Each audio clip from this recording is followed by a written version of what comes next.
এবার যেখানে কাবা এর কিছু দূর পাশে আল্লাহ আমাদের নবীর আসার ঘরকে সিলেক্ট করেছে,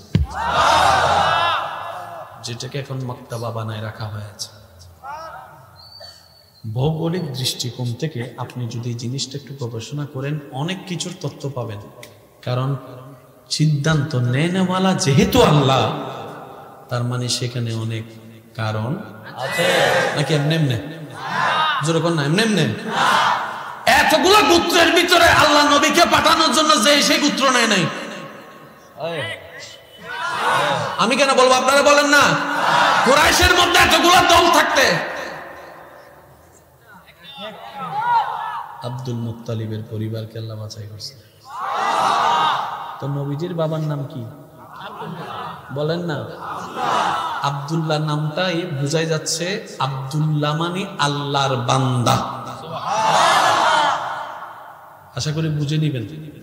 নবীজির বাবার নামই হচ্ছে আব্দুল্লাহ, তার মানে নামে বলে দিচ্ছে আল্লাহর বান্দা।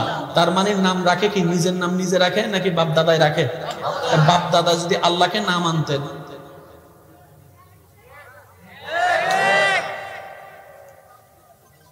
আব্দুল্লাহ তো রাখার কোনো প্রশ্ন বলে না, আব্দুল্লাহ রাখার প্রশ্ন। এবার নবীর মার নাম কি? কষ্ট হচ্ছে ভাইয়া? আমি কি বেশি কঠিন করে ফেলছি? নবীজির আম্মার নাম কি? আমেনা।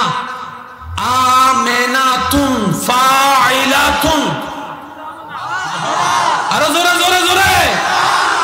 আমেনা মানে কি? আল্লাহ বলে, ও আমেনা, তোমার গর্ভকে আমি আল্লাহ আমার হাবিব নবী মুস্তাফার জন্য বাছাই করেছি। সুবহানাল্লাহ। খবরদার, এই গর্বে আমার নবী থাকবে, কিন্তু আমার নবীকে তোমার মালিকানা মনে করিও না। আমিনাতুন, তোমাকে আমানত রক্ষাকারী হিসাবে আমার মুস্তাফাকে তোমার পেটের মধ্যে আমি আল্লাহ দান করে দিয়েছি। আমিনা। সুবহানাল্লাহ। আরেকটু আস্তে করে কোন তো সুবহানাল্লাহ। নাম কি? আমেনা। আব্বার নাম? আব্বার নাম? এটা মনে থাকবে ইনশাল্লাহ। সেজন্য আচ্ছা, নবীর আম্মার পেট থেকে কয়জন হয়েছে?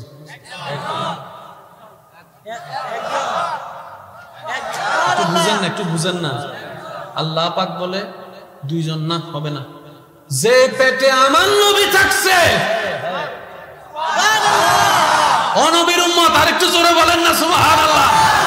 কত শান বাড়াই দিছে আল্লাহ আমাদের। দেখেন, আল্লাহ পাক বলে যেই পেটে আমার নবী থাকছে, সে পেটে দ্বিতীয় আর কেউ থাকতে পারবে না, শুধু অনলি একজনই থাকবে, আমার নবী থাকবে। বলেন সুবহানাল্লাহ।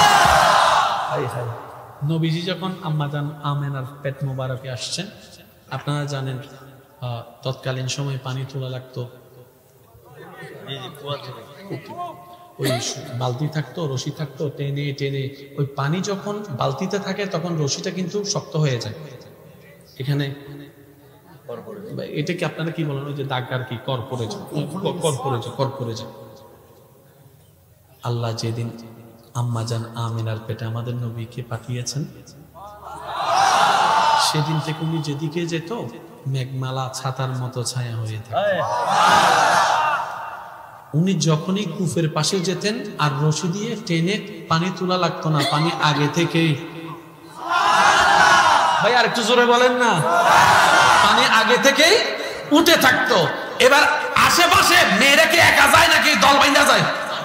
সবাই যখন শুনছে আমেনা গেলে রশি লাগে না, বালতি লাগে না, এবার সবাই মিলে আমেনারা কয়, আমেনা যাইবার সময় কিন্তু আমারে ডাকবে।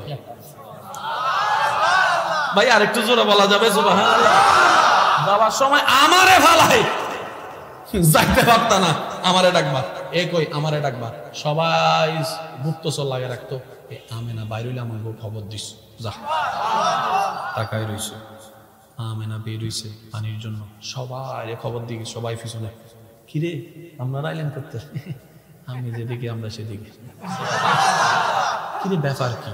যখন মা আমেনা ওখানে যেতেন, ওই যে নিউর হওয়া লাগতো, কষ্টকর হতো, আল্লাহ কি করতেন? কুদরতি ভাবে পানিটা তুলে দিতেন। সব মহিলা বলতো আপনি দাঁড়ান, আপনি নিয়ে ফেললে তো আপনি নিয়ে ফেললে আমগো কিন্তু আবার টাইমে তোলা লাগবে। আপনি দাঁড়ান, সবার লওয়া শেষ, আপনি লন ভাই, আরেকটু জোরে বলেন। আমেনা বলে যেদিন থেকে আমার গর্ভে এসেছে নবী, সেদিন থেকে আমার শরীর থেকে আলাদা রকমের একটা স্মেল, খুশবু বের হওয়া শুরু হলো। সেদিন থেকে আমার কখনো বমি ভাব হয় নাই, পেট খারাপ হয় নাই, মাথা ব্যথা হয় নাই, উল্টি হয় নাই, অসুস্থতা হয় নাই। সুবহানাল্লাহ, কিন্তু হচ্ছে না। বাচ্চা পেটে আসলে, যারা সন্তানের বাবা হয়েছেন তারা জানে, সন্তান যখন পেটে আসে তখন ভালো খাবারের গন্ধ আমার বোনদের বমির কারণ হয়ে যায়। আপনার এটা খাইলেও বমি লাগে, ওটা খাইলেও বমি লাগে, ডাইনে বসলেও কষ্ট লাগে, দাঁড়াইলেও কষ্ট লাগে, মেজাজ কিটমিটি লাগে। যখন সন্তান পেটে আসে এক এক মাদের এক এক রকমের চরিত্র দেখা যায়। কিন্তু মা আমেনার ভিতরে যে আল্লাহ নবীকে দান করেছেন, বাহির থেকে বুঝার কোন সুযোগই ছিল না। আল্লাহ সেইভাবে স্পেশাল ভাবে হেফাজত করে রেখেছেন। চিৎকার দিয়ে বলেন সুবহানাল্লাহ। আরেকটু জোরে বলেন না সুবহানাল্লাহ। জশ্নে আমাদের রাসূল আল্লাহি আল্লাহ, জশ্নে আমাদের রাসূল আল্লাহি আল্লাহ, বিবি আমেনা কে ফুল আল্লাহি আল্লাহ, আল্লাহি আল্লাহ, বলো আল্লাহি আল্লাহ, আল্লাহি আল্লাহ, আল্লাহি আল্লাহ, জশ্নে আমাদের রাসূল। ডান হাত তুলে দেখাই বলেন মারহাবা। আল্লাহ কবুল করুন। খুশি খুশি লাগতেছেন একটা? ভিআইপি নবীর ভিআইপি উম্মত।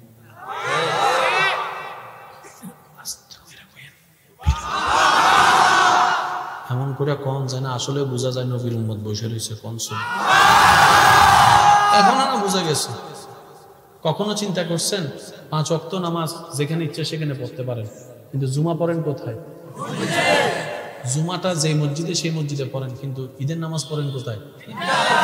ঈদগাহ। ঈদগাহটা যে সিটাঙে পড়েন, টাকা পড়েন, যেখানে মন চায় সেখানে পড়েন। হজ করতে কই যান? যদি আরাফা, কোথায় যান? আরাফায় যাচ্ছেন। কখনো ভাবছেন কেন? ইসলাম এত সুন্দর, আমরা আসলে ইসলাম বোঝার চেষ্টা করি। শনি থেকে বৃহস্পতি আল্লাহ বলছেন, নবী বলছেন, যার যেখানে মন চায় পড়, 5 ওয়াক্ত পড়িস।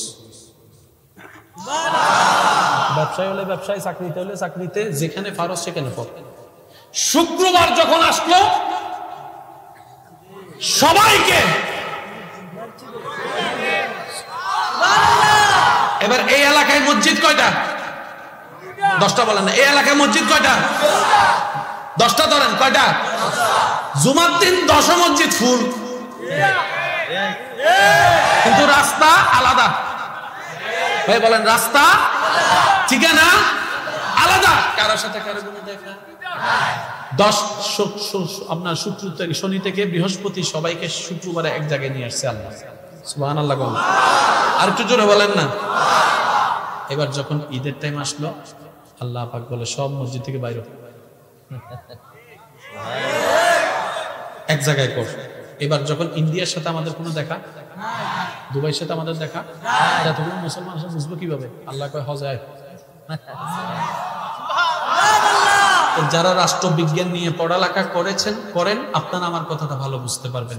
যারা সমাজ বিজ্ঞানের জ্ঞান রাখেন তারা বুঝতে পারবেন। একটা কমিটি টিকানোর জন্য একটা মিটিং এর দরকার আছেই আছে। মিটিং না থাকলে কখনো কমিটি টিকে না। এখানে অনেক আবেগী ভাইয়েরা আছেন, এই কালকে থেকে আমরা সবাই সপ্তাহে 10 টাকা করে দিব, চল কমিটি একটা করে লাই, 3 মাস পরে। বাস্তব না বাস্তব আপনারা কোন না রে ভাই?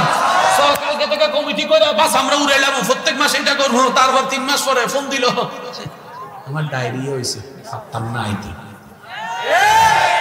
মিটিং না থাকলে কখনো কমিটি টিকে? আল্লাহ তাআলা ইসলামের সাপ্তাহিক মিটিং দিয়েছেন জুমাবার। সুবহানাল্লাহ, জোরে বলেন না। বাৎসরিক সবার জন্য মিটিং দিয়েছে ঈদগাহের ময়দান, আর সারা বিশ্বের মুসলমানের জন্য মিটিং দিয়েছেন আরাফার ময়দান। এবার যখন হজের সময় ভিডিওতে দেখায়, সারা বিশ্ব সবাই দেখেনি, তারা দেখে না।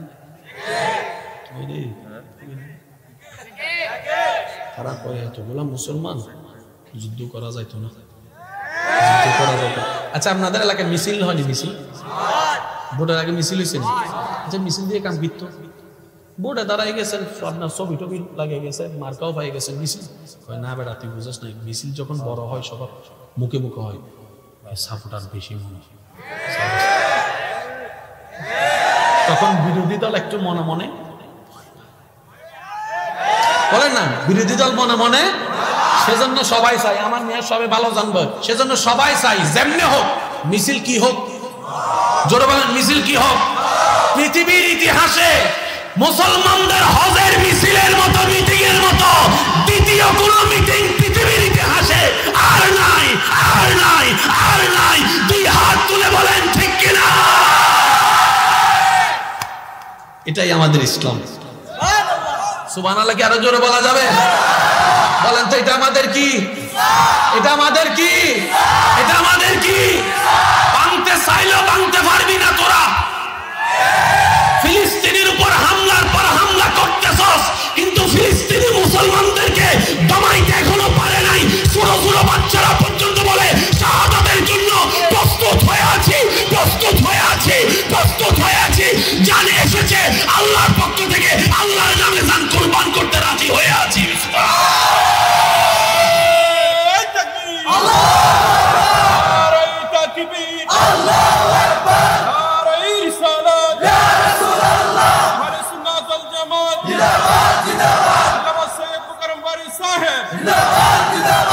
একবার কোন মারহাবা।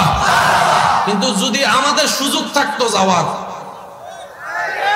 খুশি মনে কে কে যাইতেন ফিলিস্তিন? মন থেকে বলতেছেন, মন থেকে বলতেছেন, মন থেকে বলতেছেন।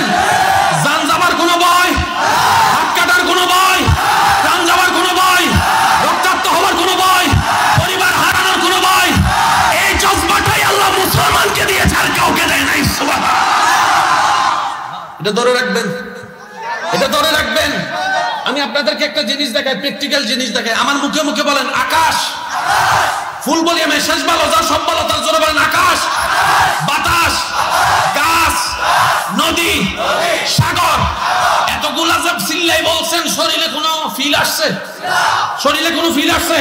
এবার আমার মুখে মুখে বলেন আল্লাহু আকবার, আল্লাহু আকবার, আল্লাহু আকবার। এর ভিতরে দেখেন আসছে, আসছে, আসছে নাকি আসে না? আপনারা এখন আর কিছুক্ষণ কইলেন আমার ভাইয়া কয়তো জ্যাকেট খুল। একজন কয় কি রে শীতকালে তুই জ্যাকেট খুলস? কয় আল্লাহর নামে জিকির করছি। আল্লাহর নামে জিকিরে শুধু সওয়াব দেয় না, মুমিনদের ঈমানকে সজাগ করে দেয়। আর একটু জোরে বলেন ঠিক কিনা? বদরের প্রান্তে যখন সাহাবায়ে কেরাম 313 জন দাঁড়ালো, কাফেররা হাসতে আছে, তারা আমাদের সাথে কি যুদ্ধ করব? 313 জন যখন সমস্ত সাহাবায়ে কেরাম একই সাথে আল্লাহু আকবারের ধ্বনি দিয়ে যখন মাঠে যেতে শুরু করলো, এই ধ্বনির তন্তরালিতে তারা কাঁপতে শুরু করেছে। সুবহানাল্লাহ। যে সাধারণ কোনো শব্দ নয়। আবার একবার ট্রাই করেন, সবাই মিলে বলেন আল্লাহু আকবার। জোরে বলেন আল্লাহু আকবার, আরো জোরে বলেন আল্লাহু আকবার। আওয়াজটা শুনলেও তো ভয় লাগে, আওয়াজটা শুনলো। বিরোধী দল তোমরা যাই করো, একটা মজার কথা মনে হচ্ছে, কইতাম নি। সারা পৃথিবীতে যতগুলা দেশ আছে, আমেরিকা নেপালের লগে, নেপালে আমেরিকার লগে জীবনে লাগবো। আচ্ছা, নেপালে যদি আমেরিকাটা কয় বাপের বেড়া হইলে সামনে আয়, আমেরিকা কানে নিবে? তখন কি হয়েছে জানেননি? হাতি দ্বারা রয়েছে, উন্দুরে তার লেসে যায় কামড়ায়, পাল্লা আমার লাগায়। হাতি কি করবো?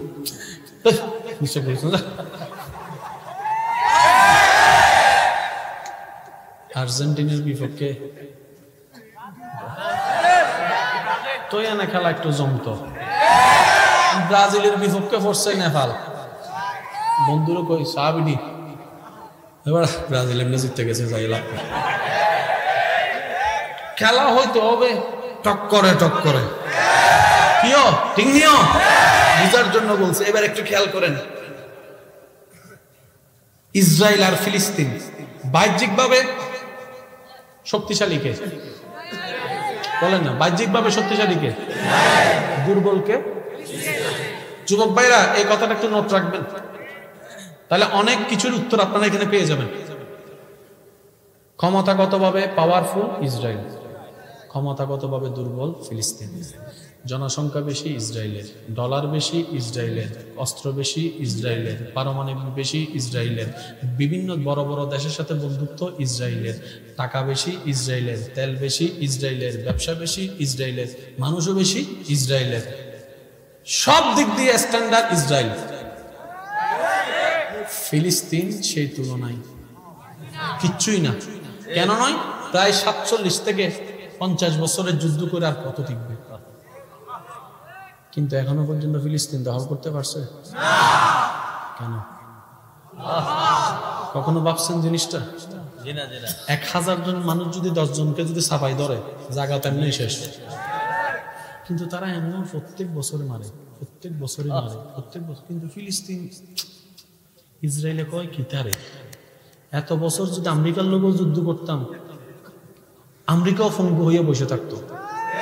কিন্তু ফিলিস্তিনের দেখি মারে মারলে বাচ্চা দাঁড়ায় যায়, বাচ্চারে মারলে মা বাবা বুকের মধ্যে বাচ্চারে নিয়ে বলে, আল্লাহ তোমার দরবারে শুকরিয়া, আমি শহীদের মা হতে পেরেছি, আমি শহীদের বাবা হতে পেরেছি।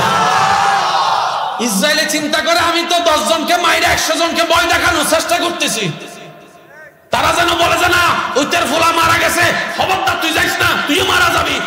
কিরে সবাই কয় যা, আমার ফুট হইছ যা, আমার মাই হইছ যা। ইসরায়েলে হিসাব মিলাতে, একটু জোরে বলেন, ইসরায়েলে হিসাব মিলাতে। এবার আমি বলবো এতটুকু কি আপনারা একমত আছেন? শক্তিশালী কে? দুর্বল কে? জিতার দরকার ইসরায়েলের। ইসরায়েলের হামলা করারও দরকার নাই, তারা যদি কইতো দেয় দিতে বাধ্য, কারণ চতুর্দিকে তো অর্থনৈতিকভাবে, রাষ্ট্রীয়ভাবে, রাজনৈতিকভাবে সব দিক দিয়ে ইসরায়েল শক্ত। এবার শুনুন, সব ক্ষমতার পরও একটা ক্ষমতা তো আছে, সবার সিদ্ধান্তের পরও তো একজনের সিদ্ধান্ত বাকি। আমার যুবক ভাইরা, ইমান তাজা করার মতো কথা একটু শুনবেন। ইসরায়েলে কয় এতভাবে সাবাই, কিরে দমাইতে পারি না কেন, দমাইতে পারি না কেন, দমাইতে পারি না কেন? কিছু তো একটা আছে, কিছু তো একটা আছে। এটাও আমার দখলে, এটাও আমার দখলে, এটাও আমার দখলে, কিন্তু আকসা তো পাইতেছি না, আকসা তো পাইতেছি না, আকসা তো পাইতেছি না। ব্যাপারটা কিটা? মনে রাখবেন, এই আকসা সেই আকসা যে আকসার মধ্যে আল্লাহর হুকুমে ঈসা নবী নেমে আসবে। এই জায়গা সেই জায়গা যে জায়গার মধ্যে ইমাম মাহদী ইমামতি করে নামাজ পড়াবে। এই সেই জায়গা যেখান থেকে ইসলামের আলো নতুন ভাবে আবার আলোকিত হয়ে যাবে। জীবনও তারা নিতে পারত না।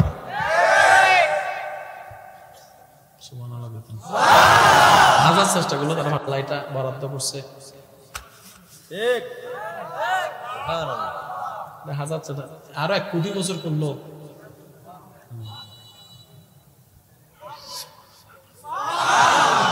কিন্তু যাই কোন, এই ফিলিস্তিনের ঘটনায় বিশ্ববাসী একটা জিনিস দেখতে পাচ্ছে, সেটা কি জানেন? মুসলমান বীরের জাতি, মুসলমান বীরের জাতি। তারা অস্ত্রের সামনে বোবা মুখে বসে থাকার মানুষ নয়, তারা নবী মুস্তাফার উম্মত। হক কথা যেখানেই দরকার জাঙ্গেলে যাবে, হক কথা দীপ্ত কণ্ঠে বলবে। তুই হাত তুলে দেখাই, বলো নবীর উম্মতেরা, ঠিক কিনা? আল্লাহু আকবার।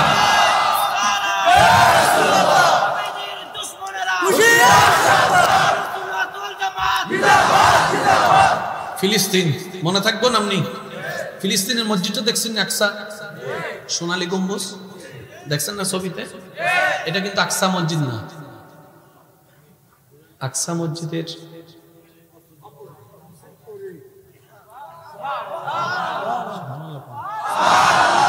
যুবকদের মনে কষ্ট হচ্ছে? আচ্ছা, যার 10 বিঘা জমি আছে, সে এক ঘন্টা জমি চাল লেগে তার কোনো ক্ষতি আছে? ইসরায়েলে কইতেছে সবগুলা ল আমার আকসাটা দেয়।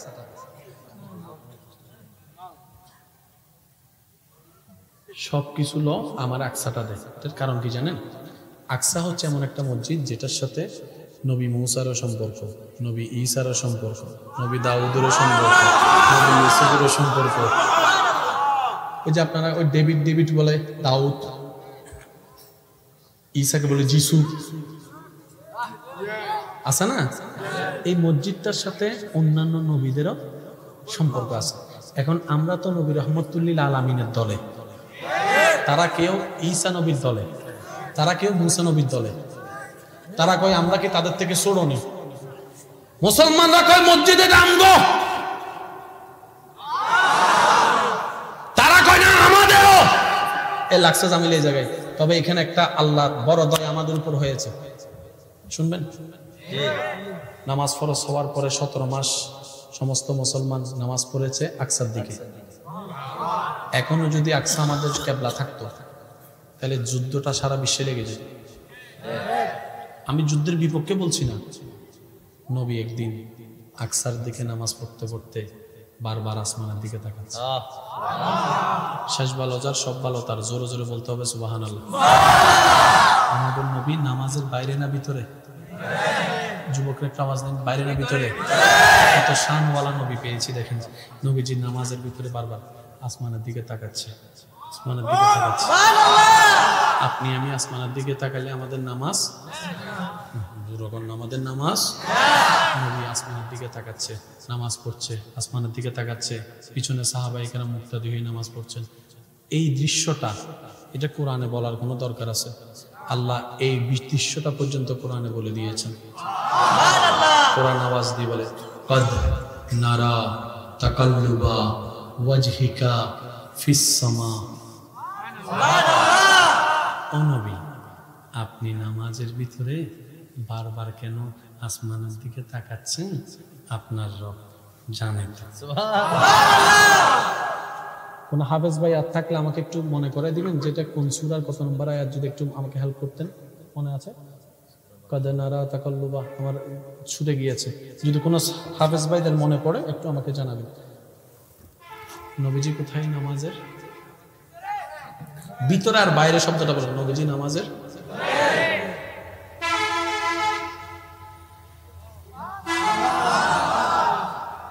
আল্লাহ পাক বলে, আপনি কেন তাকাচ্ছেন? আমি আল্লাহ জানি। তো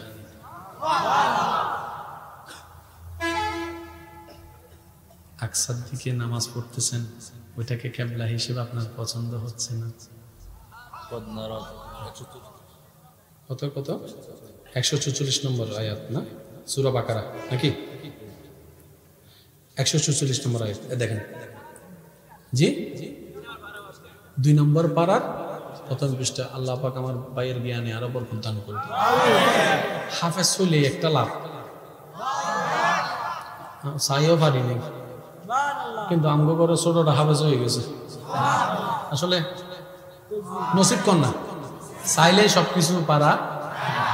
কদ নারা তাকাল্লুবা ওয়াজহিকা ফিস সামা। উলামায়ে কেরামের একটু দোয়া চাচ্ছি। কদ নারা তাকাল্লুবা ওয়াজহিকা ওয়াজহিকা ওয়াজহিকা ওয়াজহিকা ফিস সামায়। আপনি নবীজি বারবার নামাজের ভিতরে আসমানের দিকে তাকাচ্ছেন, আমি জানি কেন। এবার মজাটা দেখেন। ফালা নুওয়াল্লিয়ান্নাকা কিবলাতান তারদা। ফালা নুওয়াল্লিয়ান্নাকা কিবলাতান তারদাহা। আপনার এবার দেখেন, মদিনা শরীফ গিয়েছেন কে কে আছেন? হাত তুলেন। মাশাআল্লাহ। ওইখানে একটা মসজিদ আছে, মসজিদে জুল কিবলাতান, 2 কিবলার মসজিদ। দেখছেন? দেখছেন আপনি? আচ্ছা, আমাদের মসজিদ, এখানে মসজিদ আছে না? এই মসজিদে ঢুকলে কেউ পশ্চিম কোন দিকে, নামাজ কোন দিকে পড়বো জিজ্ঞেস করবে কেন? ওই সামনে কি আছে, মানে একটা জিনিস চিনার জন্য যে দিকে ফিরে নামাজ পড়বো। ওই মসজিদে এরকম 2 দিকে 2টা, যাকে বলা হয় 2 কিবলার মসজিদ। জোরে বলতে হবে সুবহানাল্লাহ। এদিকে একটা, এদিকে একটা। শুনেন, আল্লাহ তাআলা বলছেন এদিকের এটা আপনার পছন্দ হচ্ছে না, আমি বুঝতেছি আপনার মনে বারবার কাবাকে খুঁজতেছে, সেটা আমি বুঝতেছি। এবার আল্লাহ কি বলতেছেন যে দেখেন ফালা নুওয়াল্লিয়ান্নাকা কিবলাতান তারদা, আচ্ছা আমি আল্লাহ অনুমতি দিলাম, আপনার যেই দিকে মন চায় সেই দিকে ঘুরে যান। এবার আমি যুবকদেরকে প্রশ্ন করবো, আপনার উত্তর দিবেন। দিক কয়টি? পূর্ব, উত্তর। নবী আছে পূর্ব দিকে, বাকি কয়টা? আল্লাহ পাক বলছেন কিবলাতান তারদা, আরো 3টা দিক বাকি আছে। যুবকরা একটু মনোযোগ দিবেন। কিবলাতান তারদাহা, তারদা তারদাহা, আরো 3টা দিক বাকি আছে। এখন পূর্ব দিকে আপনি নবী আছেন। ও নবী, আপনি নামাজের জন্য এই মুহূর্তে আজকের দিনে যেই দিকে মুখ ঘুরাবেন, কিয়ামত পর্যন্ত আমার বান্দাদের জন্য আমি আল্লাহ সেটাই কিবলা বানাই দিব। আল্লাহ আমাদের নবীকে কত ভালোবাসেন দেখেন। আপনি যেদিকে মুখ ঘুরাবেন কিবলা ওদিকে। এটা কার ভালোবাসা? আল্লাহ। কার দেওয়া সুযোগ? নবী কয় আল্লাহ আপনি আমাকে ভালোবাসেন যে আমি জানি।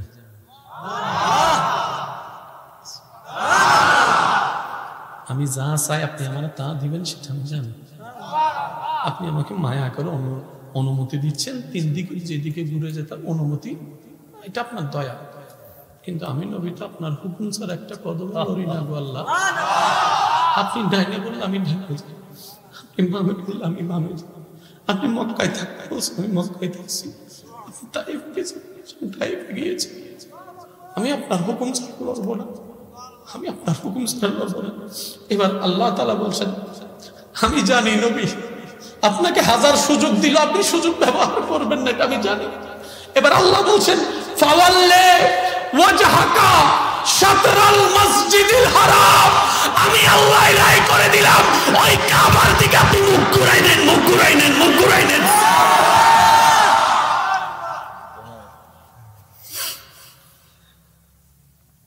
কষ্ট হয়েছে আপনাদের? আল্লাহ কোন নবী 3 দিকের যেদিকে আপনি ঘুরবেন আমি সেদিকে কিবলা বানাবো। নবী কই না, আমি না বললাম আমি ঘুরবো না, আপনি না বললাম আমি ঘুরবো না। ওয়ামা ইউনতিকু আনিল হাওয়ায়ে ইন হুয়া ইল্লা ওয়াহয়ুন ইউহা, যার প্রত্যেকটা সেকেন্ড ছিল আল্লাহর হুকুমে চলা, তিনি আপনার আমার নবী রাহমাতুল লিল আলামিন। সুবহানাল্লাহ। আরেকটু জোরে বলেন না সুবহানাল্লাহ। আল্লাহ তাআলা আমাদের নবীকে দোয়ার অথরিটি দিয়েছেন। নবী এই দোয়াটা রাখেন, চাইলে দুনিয়াতেও ব্যবহার করতে পারেন, চাইলে হাসরেও ব্যবহার করতে পারেন। সব নবী দোয়া ব্যবহার করে ফেলছে, নবী রেখে দিয়েছে। ও নবী রেখে দিলেন কেন? হাসরে আমার গুনাহগার উম্মতকে। সুবহানাল্লাহ জোরে বলবেন না? আরো জোরে বলেন না সুবহানাল্লাহ।